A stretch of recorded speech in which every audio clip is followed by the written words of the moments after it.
बिस्मिल्लाहिर्रहमानिर्रहीम। अस्सलामु अलैकुम वरहमतुल्लाहि वबरकातुहू। नहमदुहु व नुसल्ली अला रसूलिहिल करीम, अम्मा बाद। अटैच वाशरूम में वुज़ू करना जायज़ है या नाजायज़? बाथरूम में वुज़ू करना कैसा है? मोहतरम नाजरीन, एक सवाल किया गया है कि अटैच बाथरूम में खड़े होकर वुज़ू करना कैसा है, क्या इस तरह वुज़ू हो जाता है? मोहतरम नाजरीन, कुदरत का ये अजीब पोशीदा राज है कि इंसानी जिस्म के अंदर बिजली पैदा होती रहती है और पूरे जिस्म में जहाँ जो अमल अल्लाह को मंजूर होता है पूरा करके पाँव के जरिए अर्थ हो जाता है। हम सबको मालूम है कि वुज़ू के बगैर नमाज नहीं होती। नमाज के लिए जो बंदा वुज़ू करता है तो रोशनियों का बहाव आम रास्ता से हटकर अपनी राह तब्दील कर लेता है। वुज़ू के साथ हमारे आज़ा से बर्क़ी रोएं निकलने लगती हैं और इस अमल से जिस्मानी आज़ा को एक नई ताकत और कुव्वत हासिल होती है। वुज़ू के दौरान वुज़ू करते हुए सिर्फ उंगलियों को ही ले लीजिए। उंगलियों के पोरों से निकलने वाली शुआएं ऐसा हल्का बना लेती हैं जिससे अंदरूनी बरकी रो का निज़ाम तेज हो जाता है। इस अमल से हाथ खूबसूरत और नूरानी हो जाते हैं। इसी तरह वुज़ू करते हुए चेहरा धोने से भवें पानी से तर हो जाती हैं। एक चीनी तहकीक के मुताबिक एक दिन में 5 मरतबा चेहरे धोने की बदौलत आचूबे चश्म, चक्कर आना, सर दर्द, थकावट और घबराहट वगैरह में नुमायां कमी होती है। चेहरे के उज़लात में चमक और जल्द में नरमी और लताफत पैदा होती है। गर्दो गुबार साफ होकर चेहरा बारौनक और पुरकशिश और बारोब हो जाता है। आंखों की चमक गालिब आ जाती है। आंखें पुरकशिश और खूबसूरत पुरखुमार हो जाती हैं। चेहरे पर 3 बार हाथ फेरने से दिमाग भी पुरसकून हो जाता है। मोहतरम नाजरीन, हम वापस अपने टॉपिक की तरफ आते हैं कि अटैच बाथरूम में खड़े होकर वुज़ू करना कैसा है, क्या इस तरह वुज़ू हो जाता है? हमारे यहाँ आजकल अक्सर जगहों पर एक ही रूम में अटैच टॉयलेट होता है और दूसरी तरफ नहाने की जगह होती है। वहां पर वॉश बेसिन लगा होता है जहां पर इंसान हाथ वॉश या फेस वॉश कर सकता है।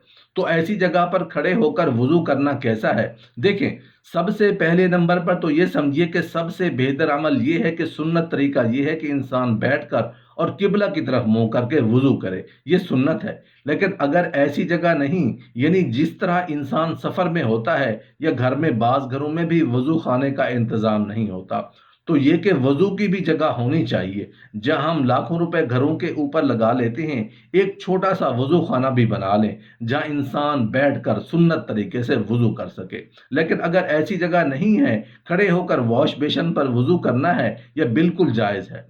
वुज़ू इस तरह हो जाता है, लेकिन इसमें एक एहतियात ज़रूरी है कि अगर आप वॉश बेसिन पर वुज़ू कर रहे हैं तो नीचे कोई बर्तन वगैरह रख लें ताकि उसकी जो छींटें हैं वो फर्श से दोबारा आपके कपड़ों के ऊपर नहीं आने दें। और दूसरे नंबर, जब आप ऐसी जगह वुज़ू करने के लिए जाएं तो आमतौर पर जिस तरह हम बाहर वुज़ू खाने में वुज़ू करते हैं तो वहां पर बिस्मिल्लाह पढ़ी जाती है पहले, उसके बाद वुज़ू के दरमियान में दुआएं वुज़ू की जो है वो पढ़ी जाती हैं।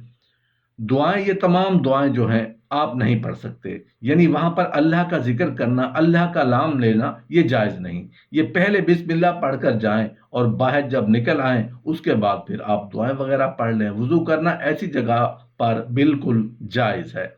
एक और मसला के बारे में बताता चलूं, इधर आपको बैतुल खला की हाजत हो और उधर अजान आ रही है, तो हम ये फैसला करेंगे कि अगर हाजत इतनी शदीद नहीं है और आप अपने आप को रोक सकते हैं तो बेहतर यह है कि वो अजान सुन लें।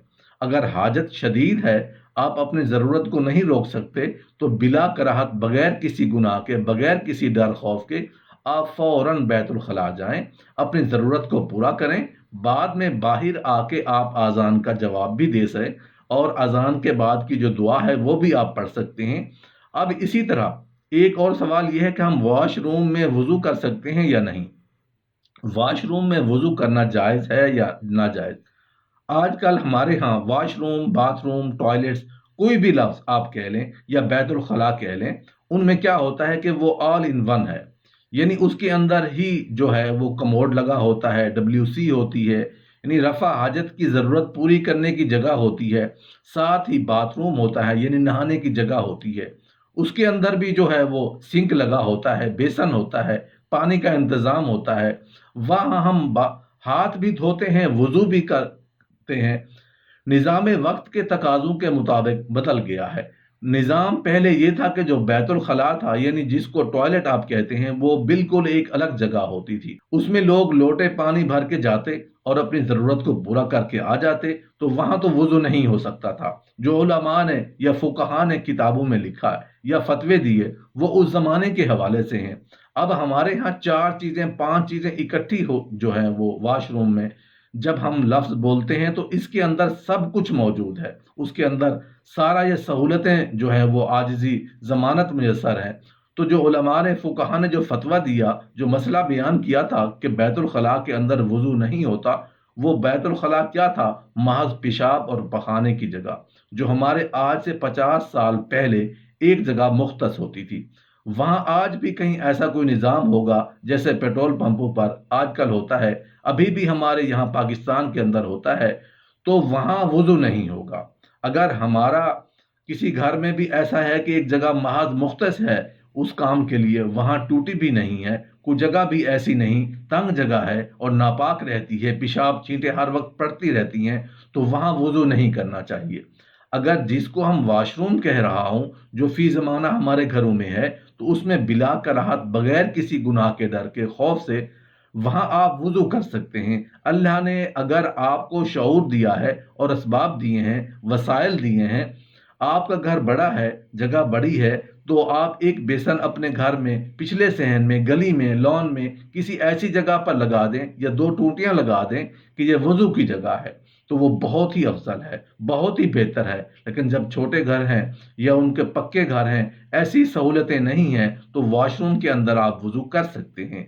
کیوں؟ ہمارے جو آج کل واش روم بنتے ہیں ان میں WC کموڈ ایک طرف لگا ہوتا ہے، پھر کیا ہوتا ہے نہانے کا نظام یعنی شاور لگا ہوتا ہے، پھر کیا بیسن یعنی سنک لگا ہوتا ہے، تو آپ وضو بغیر کسی کراہت کے کر سکتے ہیں۔ ہاں، یہاں ایک بات توجہ کے ساتھ سننی ہے، اس میں یہ ہے کہ جب آپ بیسن پر وضو کریں گے تو آپ ٹوٹی چلائیں گے تو اس کا سارا پانی ریورس ہو کے چھینٹے آپ کے اوپر آئیں گے، وہ نہیں ہونا چاہیے، وہ مکروہ ہو جاتا ہے، وہ استعمال کی اجازت نہیں ہے۔